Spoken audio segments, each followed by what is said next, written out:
Daqui a pouco ele vai avisar. Gravando. Olá, pessoal. Boa noite.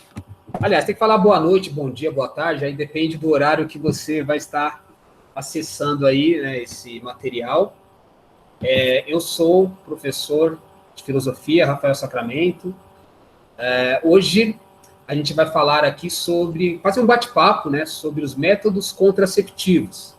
Então, continuando um pouco a minha apresentação, sou aí um professor tanto da rede pública, na área de filosofia, rede pública estadual, mas também sou professor na rede Ubuntu Educação Popular, sou professor de filosofia nesse enfim, sistema de cursinhos populares, e também atuo na parte de coordenação de formação política, cultural, enfim, dessas ações que a gente tem naquilo que a gente chama de extracurricular. Então, eu trabalho no componente filosofia, mas também nessa parte mais ligada aí à cultura, política, diversidade, e assim por diante.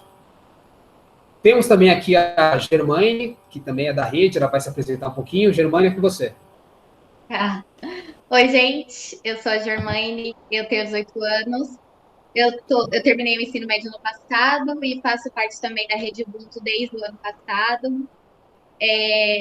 Sou coordenadora também do que eu faço no Polo Guarani, então eu também ajudo na coordenação da biblioteca de lá e estou aqui também para ajudar e tentar trazer para vocês mais informações sobre os métodos contraceptivos. Isso aí, Germaine. Germaine, né, uma menina aí que está sempre junto com a gente aí nesses debates, nessas temáticas, né? Hoje também temos aqui a convidada, que é a Adriana, que ela também é professora de biologia, e ela vai falar um pouquinho sobre ela. Adriana? Olá, pessoal. Então, eu sou a professora Adriana, dou aula na rede particular e na rede pública do Estado, né? Sou formada em biologia e sou professora também da rede Ubuntu, já tenho um ano. E estou aqui, né, para esse bate-papo, para contribuir aí um pouquinho, né, com essas duas pessoas aí incríveis. E estou adorando já, desde já. Obrigado, Adriana. Com certeza você vai ser muito convidada aí nesses nossos debates aí. A Adriana é minha amiga, assim como a Germane também, então a gente está sempre trocando informação, tem aí a oportunidade de trabalhar juntos, e aí a gente vai fazendo essas parcerias aí, né?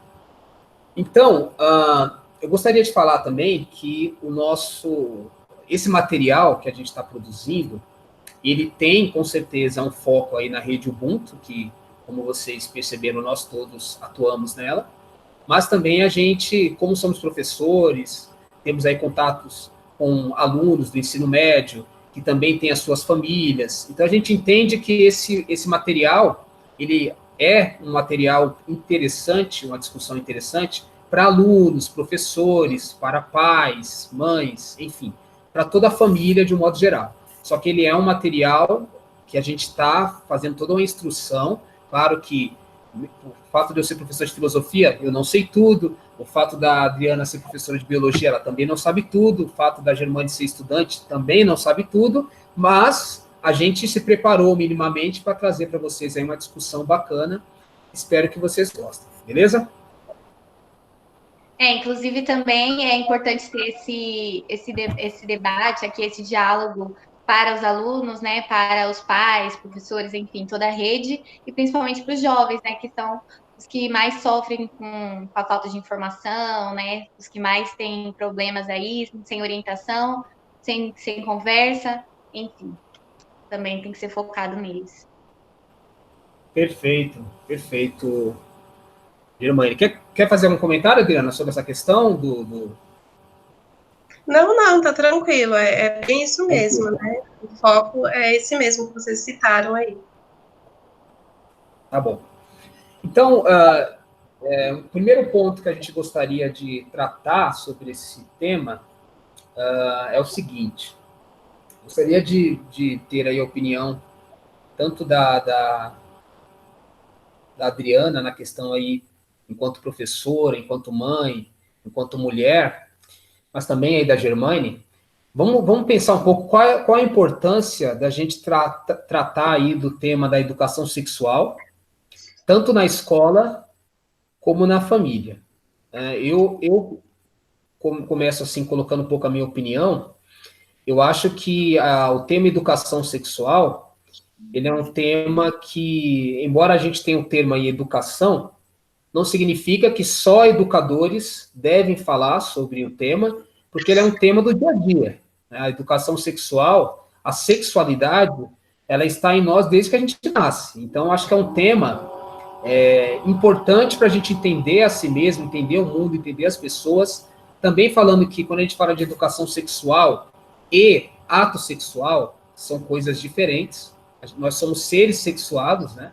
A Adriana depois vai falar um pouco mais sobre isso. Então, falar de educação sexual não é apenas falar de prática sexual, é falar da sexualidade, é falar das nossas relações e assim por diante. Eu acho que a escola tem o dever de trabalhar isso de forma técnica, mas também a família, ela tem esse papel. Mas eu gostaria um pouco de ouvir as meninas sobre essa temática, começando com a Adriana, aí depois a Germane pode também comentar, e aí a gente vai fazendo algumas trocas aí de informação. E também em relação aos adolescentes, né? Por que é importante falar com foco aí nos adolescentes sobre essa temática?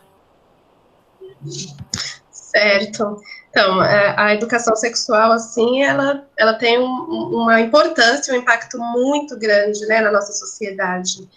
Em questões, em relação principalmente ao conhecimento do próprio corpo, né? Então, em casa não se discute, não se fala sobre a sexualidade, não se fala sobre o conhecimento do corpo, ainda é um tabu tudo isso, né? Então, se não é tratado em casa, precisa ser tratado, né, pelo menos na escola, né? E a importância disso tudo é que, assim, a gente tem números, né, que comprovam aí que os adolescentes que estão aí entre a faixa, né, começa aí na pré-adolescência, a partir dos 11 até os 17 anos, mais ou menos, que é o número, né, de adolescentes, por exemplo, que engravidam, né, muitas vezes engravidam porque falta informação. E aí vem aquela questão, né? Mas falta informação, como assim? Hoje em dia tem internet, a gente vive num mundo globalizado. Só que a internet, ela é uma disseminadora de informações verdadeiras, mas sabemos aí que tem também muita fake news, né? E tem uma linguagem muito do senso comum. Então, a escola, ela tem a função de orientar os seus adolescentes, porque, né, começa ali já no finalzinho do 5º ano, quando volta para o 8º ano, a gente volta de novo nesse tema. É claro que é um tema que precisa ser tratado com uma linguagem com cuidado, para que não se confunda, como o Rafa falou, né, Rafa? Porque às vezes os pais acham que na escola está ensinando o filho a praticar o sexo, e não é isso. Na escola está se ensinando e inserindo a cultura de se conhecer para poder prevenir e projetar o seu futuro. Não é isso, Germânia? Com certeza, com certeza. Eu acho que esse tema tem que ser tratado, principalmente em casa, né? Como vocês falaram, mas como é muito tabu, ainda as famílias muito conservadoras, né? E às vezes não acham um jeito certo de falar com os filhos, né? Aí fica meio complicado ter esse diálogo em casa. E aí fica meio como parte da escola, né? Meio como papel da escola fazer esse debate. Mas como a Adri falou, tem que ter cuidado, né? Porque para não confundir e também saber diferenciar a ideia de que orientar é diferente de influenciar. Não quer dizer que se você falar sobre sexo e sexualidade na escola, o aluno vai sair praticando aí adoidadamente, enfim. Também porque, como você falou dos índices, né, que na adolescência, gravidez na adolescência, ISTs, né, e que agora não é mais DSTs, né, que você comentou, que agora não é mais DSTs, é ISTs, porque foi comprovado que são infecções, né? Então, exato. E aí, na adolescência, né, tem que ter esse cuidado. E também a questão de falta de informação, né? Como a gente não tem esse debate em casa, às vezes não tem na escola, porque eu mesma não tive esse debate na escola, né? Graças a Deus eu estou em casa, mas eu fico me colocando no lugar do outro jovem que não tem nenhum dos dois lugares. E aí o único meio que ele tem é recorrer à internet, né? E aí muitas vezes vem informações que são as fake news, né? Que estão aí em todo lugar, e aí acredita muitas vezes, deixa levar pelas informações falsas e aí complica mais ainda. Muito bom, foi bom a Germane e a Adriana colocar sobre essas coisas. Em relação aí às infecções, né, essas ISTs aí, tem um dado que mostra, e são várias fontes, então não vou citar nenhum aqui, mas mostra que cerca de 25% dos jovens, eles são aí infectados por essas doenças, e aí os jovens é nessa faixa etária que a Adriana colocou aí, entre 11, 12 e 17 anos. Então, a gente já sabe que eles estão tendo relações sexuais, né?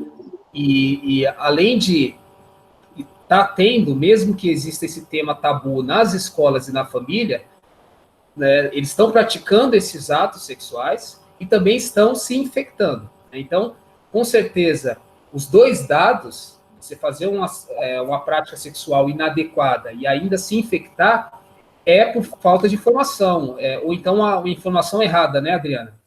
Exatamente. E além dessas infecções, além dessas ISTs, a gente ainda pode citar um dado do Ministério da Saúde, que diz que a cada 56 meninas, num grupo de 1.000 meninas, 56 engravidam, todos os anos.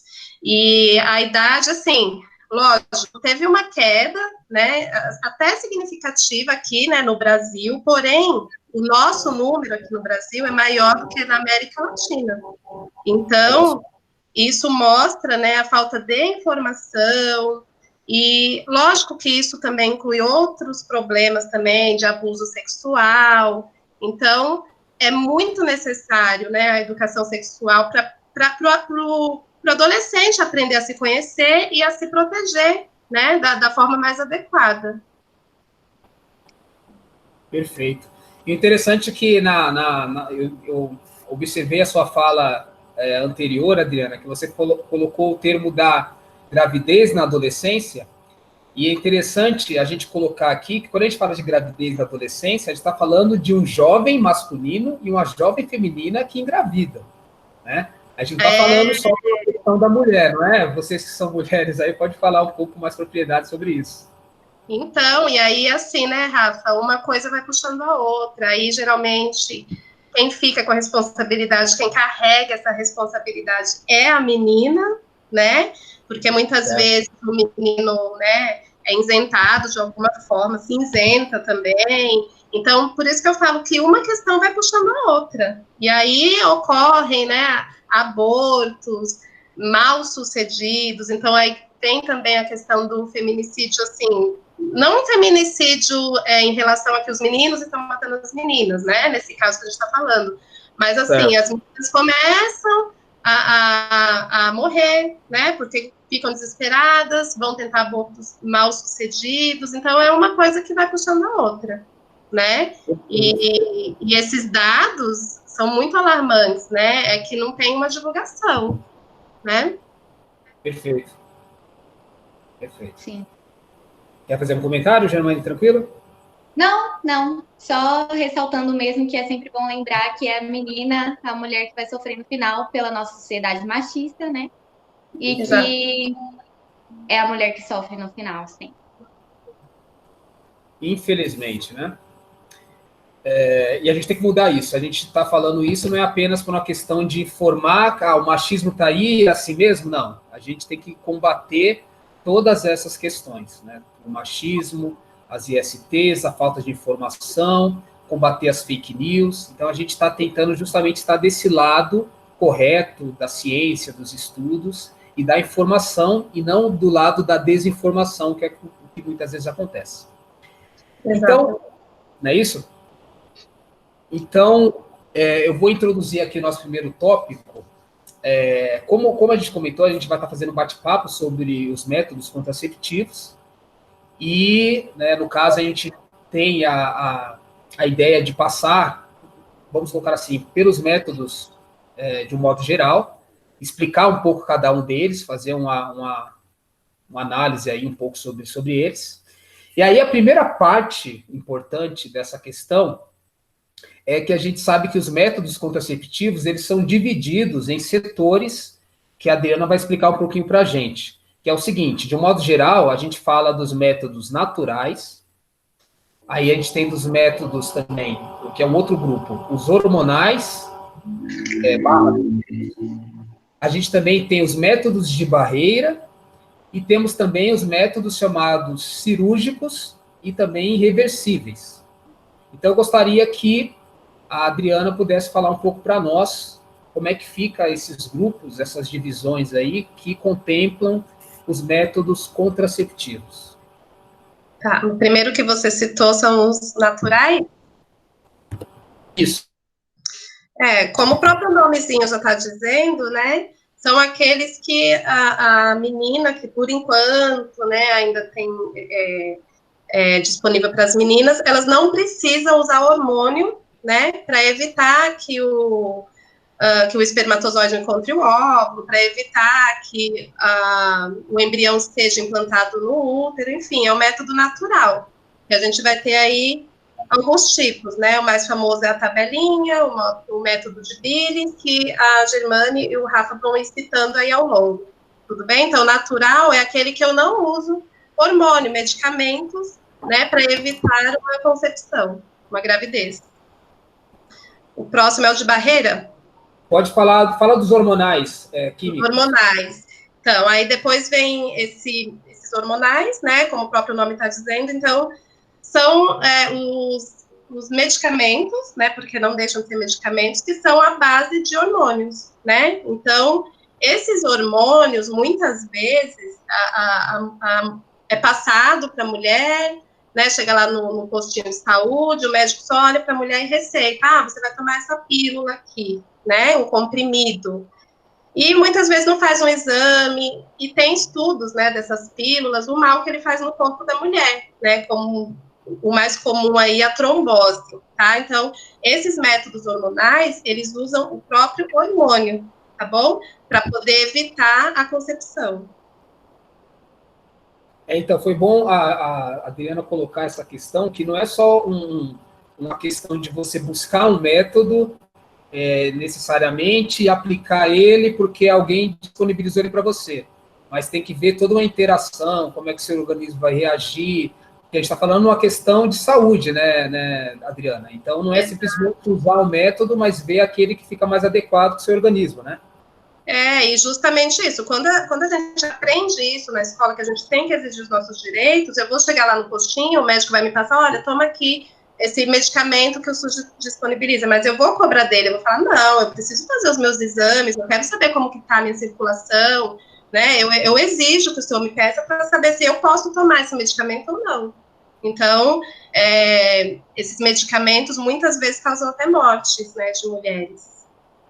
Então, é hormônio, né, que elas tomam. Então, está interferindo em outros hormônios, porque o corpo da mulher, o corpo de todos os seres humanos, né, eles são mediados por hormônios. E aí você está tomando mais hormônios, sabe? Então, é complicado. Isso tem que ser feito de uma forma... Tem que ser feito de uma forma... Exatamente. Tem que ir lá no médico, tem que fazer uma avaliação, tudo certinho, né? No geral, mulheres tomam anticoncepcionais já faz muito tempo, mas cada organismo é diferente, então precisa sim ter um acompanhamento direitinho para saber qual melhor anticoncepcional à base de hormônio você pode tomar, né? Tomar ou injetar, porque a gente tem os via oral e injetáveis, né? Subcutâneos também, a gente tem alguns tipos aí. Perfeito. Quer fazer algum comentário, Germane, por enquanto? Não, tá tranquilo. Tá. Então, o outro, você pode falar agora do de barreira e depois os cirúrgicos. Tá. E aí, esses métodos de barreira, né, que é a camisinha feminina, a camisinha masculina, diafragma, o capuz cervical, como o próprio nome já está dizendo, não tem segredo, né? Barreira, está evitando o contato do espermatozoide com o útero, né, para chegar e fecundar o óvulo, tá? Então, ele cria uma barreira. Então, o espermatozoide ele não vai passar, né, do útero para encontrar com o óvulo, tá? Então, esse método aí, já de antemão, já vou falando que hoje em dia, por conta dessa disseminação toda de doença que nós temos, é o mais seguro, né? Porque ele vai prevenir contra a gravidez e contra ISTs. Muito bom. Tem uma questão nessa sua fala, Dri, que eu já pensei aqui, e que a sua fala, na verdade, já contempla isso, mas só para ficar mais claro aí para o pessoal, aí você me corrige se eu estiver errado, né? Que é o seguinte, os métodos de barreiras, ele tem essas duas funções, que é prevenir contra as ISTs e também a questão da gravidez. Isso. Agora, os outros métodos, no caso, somente os naturais e hormonais, na verdade, você teria que ter uma combinação para você ter essas duas eficácias, né? Perfeito, perfeito, Rafa. Para você, se você não quer engravidar, né? Você não. Uma mulher não quer engravidar. Um casal, né? Um casal não quer engravidar. E aí ele faz essa combinação que é perfeita, né? Pode combinar um hormônio aí injetável, oral, junto com métodos de barreira. Perfeito. E aí evita IST, né? Tá ótimo. Sim, só que aí, Dri, você tá falando da penetração só, né? Porque no sexo oral pode passar, né?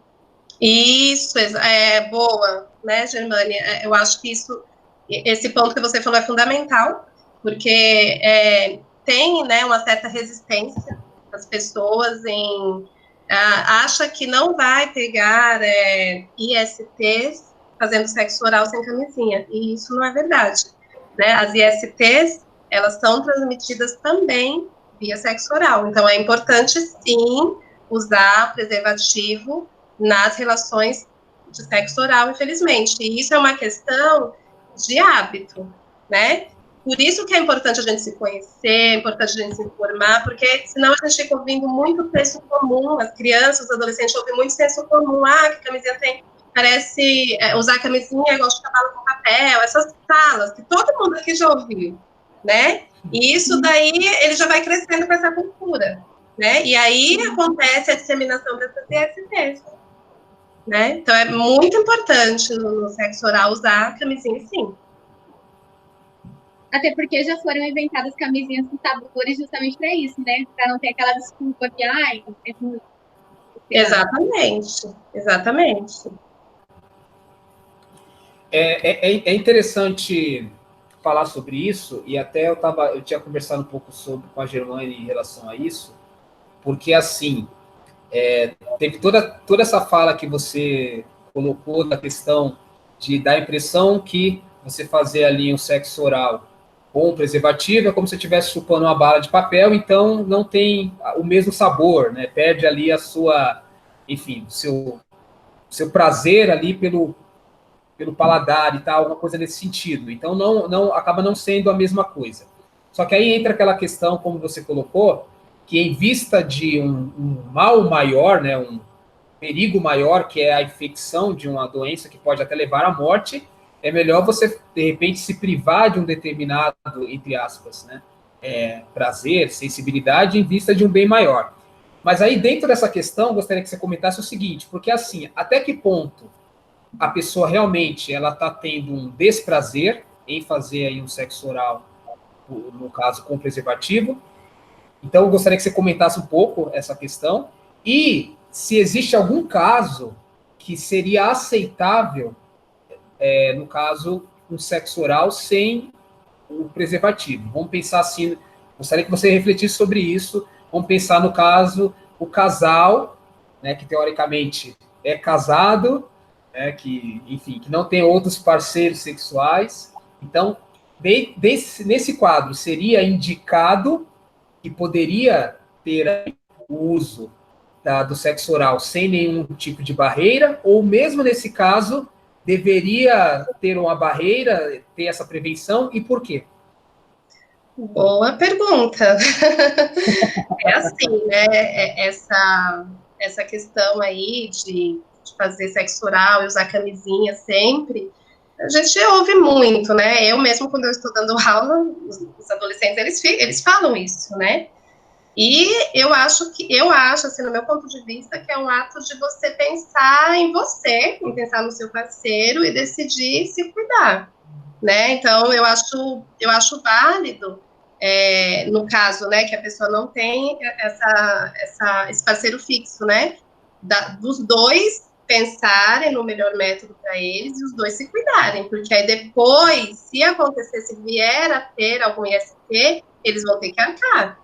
Então, eu acho que tem que ser muito bem pensado e discutido, porque o que acontece na maioria das vezes, né, tem estudos, tem relatos de meninas que às vezes acabam cedendo, faz sexo sem camisinha, sexo oral, sexo vaginal sem camisinha, porque o menino fala, se você não quer usar camisinha comigo é porque você não me ama. E aí a menina acaba cedendo como se fosse uma prova de amor. Não, isso não é uma prova de amor, né? Mas é bem complicada essa questão também. Agora, certo. Por outro lado, a pessoa tem um relacionamento estável, ela tem total confiança na pessoa, os dois, eu acho assim, uma opinião minha, tá? Se os dois fazem exames periódicos, os dois têm confiança total um no outro, e quiser fazer, aí vai de cada um, né? Para isso tem que ter tem que ter muita confiança e tem que estar com seus exames em dia, né, para poder falar, não, a gente não precisa usar, a gente não quer usar e não vamos usar a camisinha. Eu acho que é isso. Muito bom. Até porque a gente vê muita questão de adultério, né, muita traição. Então, se você não tem 100% de confiança naquela pessoa, aí é meio complicado mesmo. E a questão também que então, desculpa, a questão que esse debate... Tá. A questão que esse debate traz também é a questão da mulher se impor também, né? Porque, como a Adri falou, muitas vezes a mulher cede, né? E aí a gente acaba caindo lá na conversa do menino. Então, é bem assim, é bom ressaltar que a mulher tem que se impor, sim, porque é ela que ela tem que pensar no bem dela também, não é só no bem do menino. Então, tipo, se eu não usar camisinha, o que isso pode trazer para mim? Até porque se ela não tem um parceiro fixo, né? Então, ela tem que se impor. Se você não usar, não vai ter, entendeu? Tem que se impor, tem que se empoderar, porque é ela que vai sofrer, como a gente já falou, né? Então, se ela não pensar no bem dela também... E aí, né, Germane, só complementando, aí vem a questão de novo, né, da sociedade que a gente vive, machista, né? A menina, ela foi educada para ceder sempre, né? Então, por isso que precisa ter essa educação sexual, discutir gênero na escola, é muito importante essa discussão de gênero, debater mesmo, sabe? Educar os meninos também, porque tem muita, né, os meninos não são educados para isso. E as meninas acabam cedendo porque a gente vive nessa sociedade. Então, entra toda essa questão, que eu acho que depois vai dar para a gente fazer um bate-papo só sobre isso, né?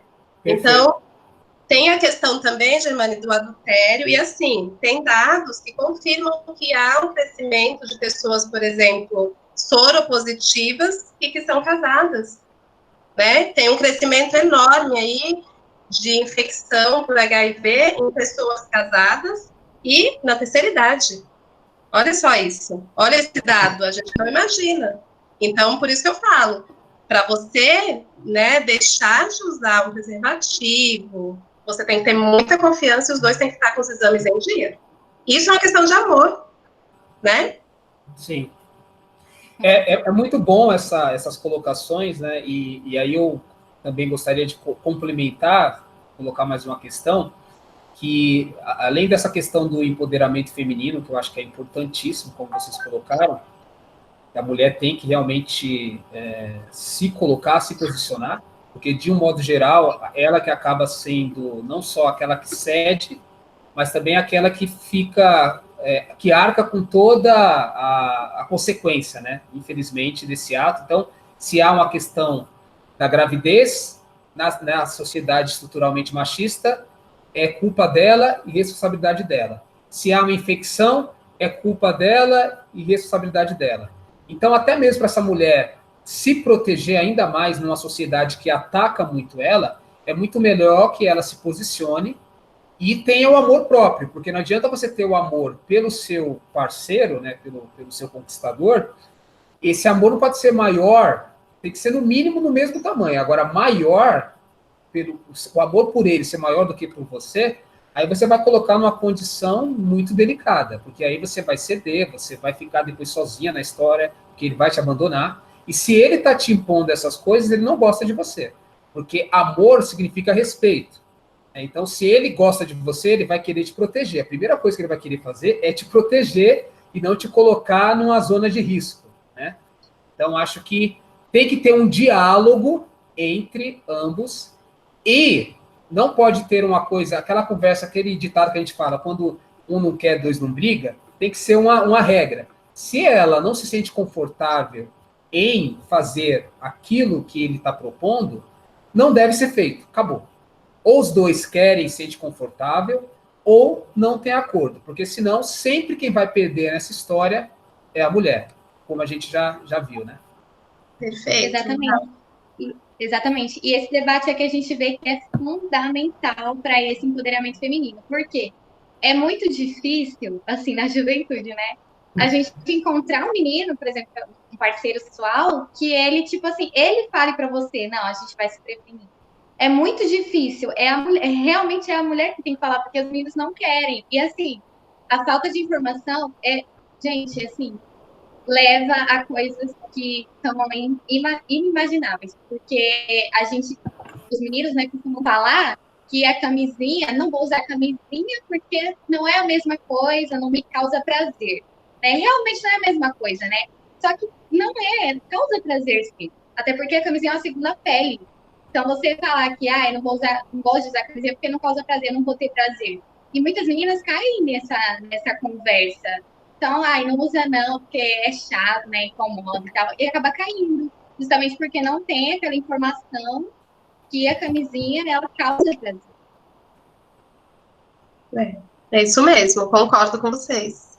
E é a camisinha é questão de hábito, né? Não, sim. A gente aqui, nós não somos uma igreja e não estamos pregando um dogma, que você é obrigado a isso. Mas a gente está colocando os lados, os riscos, os perigos, né? Então a gente está fazendo uma reflexão. Você vai decidir, em última instância, mas saiba, né, dos prós e dos contras que tem dentro dessa situação. Então acho que é um pouco isso que a gente está debatendo aqui. Eu acho que também, dentro desse tema, na verdade, o que a gente falou, eu acho que ele chama dois tópicos, que aí eu gostaria que vocês falassem sobre eles, que é justamente a questão do planejamento familiar. Se eu não tiver errado, aí depois eu acho que a Adriana tem mais propriedade para falar do que eu sobre isso. Quando a gente fala de planejamento familiar, a gente está falando muito, não só da família ali em si, trabalhar essa questão de, sei lá, o método contraceptivo que ela vai utilizar, a educação sexual que ela vai ter para os filhos, o diálogo sexual que a mulher vai ter com o esposo. Então, tudo isso, que momento eles vão ter filhos, né? Tudo isso entra um pouco nesse planejamento familiar e que, em algumas ocasiões, o próprio Ministério da Saúde, ali o governo, ali os postos de saúde dão algum tipo de informação e formação nesse campo, e o projeto de vida, muitas vezes, é mais dentro do setor escolar, que a gente traz um pouco essa discussão da sexualidade, do planejamento da vida, que entra a questão também da sexualidade, entra a questão da educação sexual. É mais ou menos isso, Adriana? Mais ou menos assim que funciona? É assim mesmo que funciona, Rafa. Então, no posto de saúde já tem disponível faz muito tempo, né, esse planejamento familiar, que, como você disse, não engloba, eu quero ter uma família, não é para você ir lá e falar, não, eu vou ter filho amanhã, não é assim. O planejamento familiar, você vai escolher a melhor época, né, que você quer ter um filho, e eles vão te oferecer um método para isso. Vai explicar para você qual o melhor método para você evitar filhos, por exemplo, né?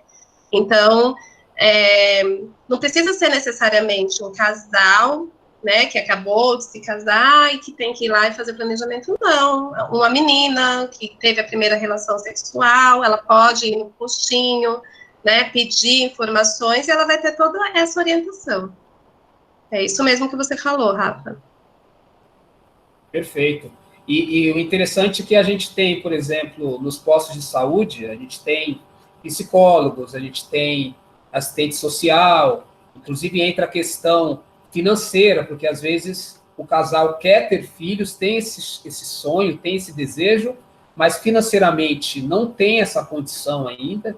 Então, às vezes, o desejo sem orientação ali, não é que a orientação vai amarrar o casal e impor para ele o que eles têm que fazer, mas vai orientar, ó, vocês estão realmente em condição, de repente o marido está desempregado, a esposa está desempregada, ou então vocês têm um projeto ali de fazer uma formação acadêmica primeiro. Então, às vezes, a gente não tá, eles não estão olhando tudo isso, por mais que a família seja, né, de fórum íntimo, né, eles que vão deliberar ali, mas acho que é importante ouvir essa sociedade, esse Estado que, querendo ou não, tem as suas deficiências, mas está para nos apoiar nessas decisões, para nos dar algum tipo de informação, assim como a escola também, né, tratar esses temas, né, não é isso? O que acontece muito, Rafa, também é que as pessoas não têm essa cultura de procurar um planejamento familiar. Eles não planejam. Procura-se o planejamento familiar depois que já tem 3, 4, 5 filhos, e geralmente é a mesma fala, eu vou fazer o planejamento familiar que eu quero fazer a cirurgia. É assim. Então, isso não é um planejamento, né? Isso daí Perfeito. Já como que a gente pode falar? Isso daí já é uma necessidade que a pessoa tem, porque ela já não aguenta mais ter aquele monte de filho, não consegue utilizar os métodos corretamente por N motivos, né, por uma cultura que a gente que mora na periferia já tem. Então, é isso que a gente está falando, informação. Se o adolescente ele tem essa informação desde já, a chance, não é que ele não vá, mas a chance, né, de que ele pare e pense, fala, não, eu quero planejar o meu futuro, né? Eu quero ter um planejamento aí para minha vida, é muito mais difícil desse jovem, né, cair, por exemplo, numa gravidez indesejada, né? Então a gente precisa discutir isso cada vez mais cedo, assim, nas escolas, né?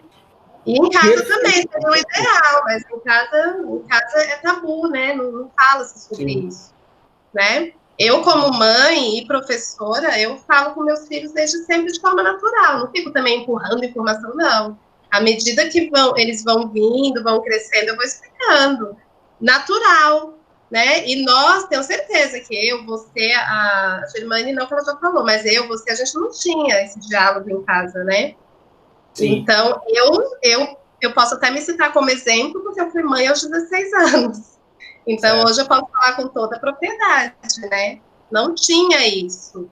E muitas coisas estão ligadas à nossa cultura mesmo. Então, nós não temos a cultura de planejar, de fazer um planejamento familiar, de ter um projeto de vida. Então, isso precisa ser discutido. Muito bom a sua fala, Adriana, porque eu lembro também que a Germane, ela comentou alguma coisa, eu gostaria que ela falasse, na questão de como foi, ela que é recente, vamos colocar assim, mais recente do que a gente na sua formação, ensino médio, né, educação básica, você teve, como é que foi a sua vida, o que de informação você recebeu, assim, na escola, no que diz respeito aí a projeto de vida, planejamento familiar, educação sexual, conta pra gente um pouquinho, você, os seus jovens, assim, seus amigos e tal, como é que é essa parte?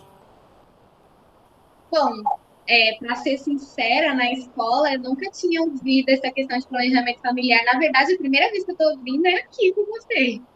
Porque eu não sabia, na escola, nunca tinha ouvido falar dessa questão de planejamento familiar, de projeto de vida. Meu pai, ele citou comigo essa questão, só que eu nunca me aprofundei, nunca quis saber, né?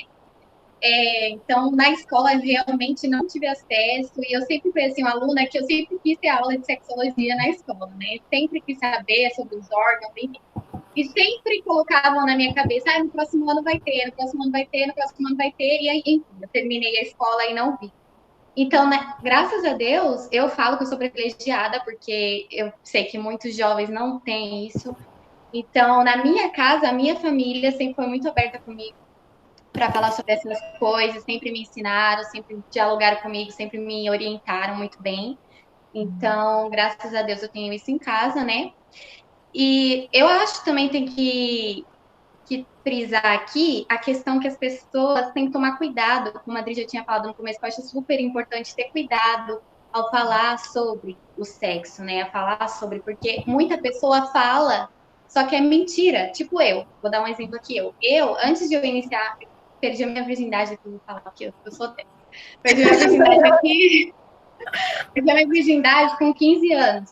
E antes de eu perder, eu conversava, ouvia as pessoas falarem, e que assim, eu meio que fiquei com medo de fazer sexo.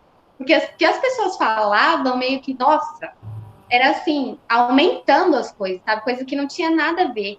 Então, eu sempre fiquei com isso na minha cabeça. Depois que eu comecei, que eu iniciei a minha vida sexual e tal, eu percebi que não tinha nada a ver. Então, acho que tem que tomar muito cuidado, porque isso pode influenciar as outras pessoas e colocar na mente delas uma coisa que não é verdade. Então, na minha casa sempre teve isso, e eu acho que isso me ajudou bastante, até porque eu não engravidei, né? Eu tenho 18 anos, então eu não engravidei até agora. Eu acho que, graças a Deus, é esse diálogo que eu tenho em casa, porque na escola mesmo não tinha. É muito bom a fala de vocês. Eu acho que eu e a Adriana, que somos professores, a gente sabe que, infelizmente, a gente tem um sistema educacional ainda que é muito falho, né, nessa questão. A gente teve o último documento, né, na Base Nacional Comum Curricular, ela deixou muito a desejar nesses temas, né? Então, a gente sabe que também, que é uma coisa meio contraditória, mas é verdade, a gente tem querendo ou não, a gente tem uma sociedade de matriz cristã, e isso não é um problema. O problema é o preconceito que muitas vezes alguns cristãos têm, porque tem ali alguns bloqueios, e aí, nesse sentido, pessoas que são professores e são adeptos dessas religiões entendem que não deve tratar esse tema, só que se você tiver um mínimo de consciência, você percebe que é uma questão de saúde pública. Não tem nada a ver com uma questão de dogma religioso, e muito menos de incentivo à prática sexual. Pelo contrário, ter casos como, por exemplo, né, o caso que a Germane citou aqui, de jovens que, uma vez que tem uma boa orientação, não é que eles vão fazer porque teve orientação, eles vão apenas se cuidar, se prevenir, que é aquela coisa que eu sempre falo. Eu tenho vários debates na escola, por exemplo, sobre pena de morte. Eu tenho debates na escola que vão falar sobre pena de morte. Os alunos não saem depois pegando uma arma e matando as pessoas, porque eles entenderam que o professor, quando falou da pena de morte, incentivou eles a sair executando as pessoas que eles acham dignas de morte. Ou seja, falar de educação sexual na escola e orientar, incentivar, promover, coagir o jovem a praticar sexo são coisas totalmente diferentes. Então, muitas vezes, na ignorância e no senso comum, as pessoas confundem que falar sobre educação sexual é, ao mesmo tempo, incentivar a prática sexual. Olha só, galera, como a gente está dando aqui mais ou menos uns 40, 50 minutos, a gente vai fazer esse programa em duas versões. Então, essa primeira parte foi introdutória, a gente fez aí todo um comentário sobre essa questão dos métodos, e depois a gente vai ter uma segunda parte que a gente vai entrar diretamente em cada um dos métodos, que vai ser o próximo programa, e aí vocês vão entender um pouco a temática de cada um. Então, hoje a gente encerra por aqui, nessa primeira parte, nesse primeiro momento. Eu vou pedir para as meninas fazerem um tchau aí para o pessoal, e depois vocês assistem a segunda parte do vídeo. Tá. Então, gente, como o Rafa falou, né, a gente vai gravar em duas versões, que vai ficar um pouco grande, meio cansativo também. Mas eu já gostei muito de falar aqui um pouquinho sobre abranger, né, essa questão. E estou muito feliz já também, desde já. Muito feliz pela Adri também estar aqui participando com a gente, está ajudando muito. Eu tenho certeza que vai ser muito válido para vocês assistir esse vídeo. E é isso. Bom, eu também gostaria de agradecer o Rafa, né, a Germane. É um bate-papo assim que rendeu muita coisa e a gente fica querendo falar mais e mais e mais. É empolgante isso daqui, é uma coisa louca, né? A vontade é ficar aqui debatendo, e o ideal se a gente pudesse interagir com todo mundo, né? Mas verdade. Como o Rafa falou, e a Germane realmente fica cansativo depois daquele tá vendo, não pode interagir junto com a gente, então eu aguardo vocês na próxima gravação, tá bom, galera? Tchauzinho para vocês aí, obrigada. Então, até mais, pessoal. Até o próximo vídeo.